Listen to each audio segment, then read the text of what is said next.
edition, Good Girls and Girlfriend's Guide to Divorce. Her new movie is called Hitman. It's so good. You can see it now on Netflix. Everybody, please welcome Retta.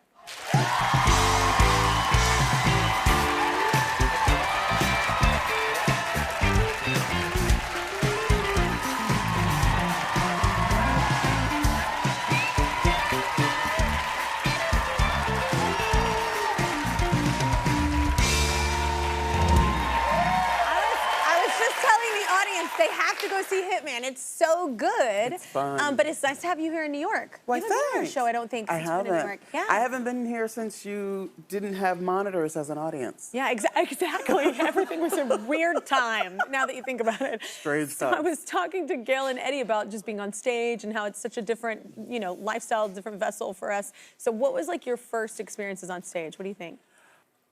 Stressful. Yeah? Yeah, because I started out doing stand-up. I mean, I did plays and stuff in high school and college, but my foray into trying to be a star was stand-up. Yeah. And I remember the first bit I wrote was about KFC, and I was gonna go to an open mic, and I called my mom, and I did the bit on the phone. Yeah. And afterwards, I was like, "So what do you think?" And she was like,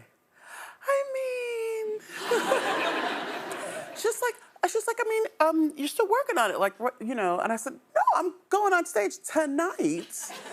And we have the same mom. That's amazing. And I know she was like, good luck. Yeah.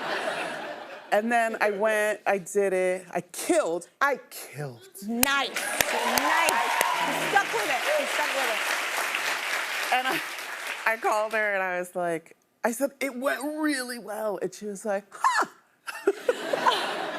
No accounting for taste, but good on you. Oh my God. Yeah. Did she ever go see you perform to do like stand-up? So probably a couple of months later, I was living in North Carolina. My parents came. They came to the show. They sat in the front row. Oh, they wanted to be targets. And I wasn't. Well, exactly, because I was just one of the like few people beforehand. And then they had the big headliner, and my mom was that person that answered every question that the comic asked, who's married? Ah! And it's like, and of course they would like get into like filthy jokes.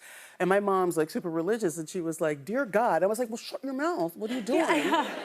It was kind of a nightmare. I love that. So wait, let's talk about the new movie. I was selling them on the movie before you even got out here. I love it so much, Hitman. It's fun, yeah. So how did you get involved with this? I auditioned. I did a pilot like 20 years ago with the director, Richard Linklater. Yeah. And he sent the scripts. The agents said, it's for a man, but the part is for a man, but just do it anyway. Just read it anyway. So I just auditioned. Yeah.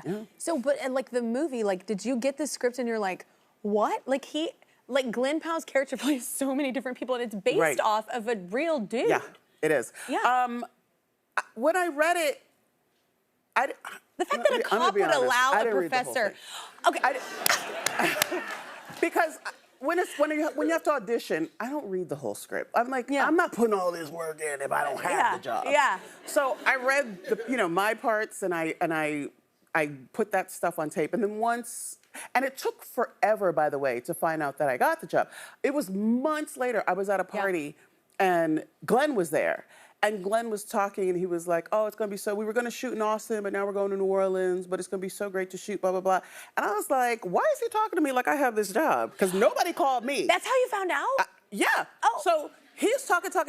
I'm literally like texting my manager like, did I miss an email or something?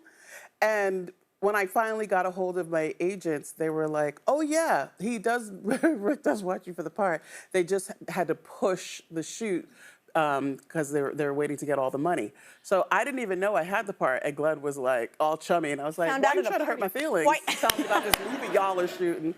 Yeah. I love that you're so confident in your part. Like, exactly. It's crazy though that when I found out when he's here, I was like, this is based on a real dude, a real professor, and then the cops, like, I'm like, because you play one of the cops, hysterically so, by the way, but it's so funny, but I'm like, they would let someone do this? Like a citizen do this? Oh, well, yeah.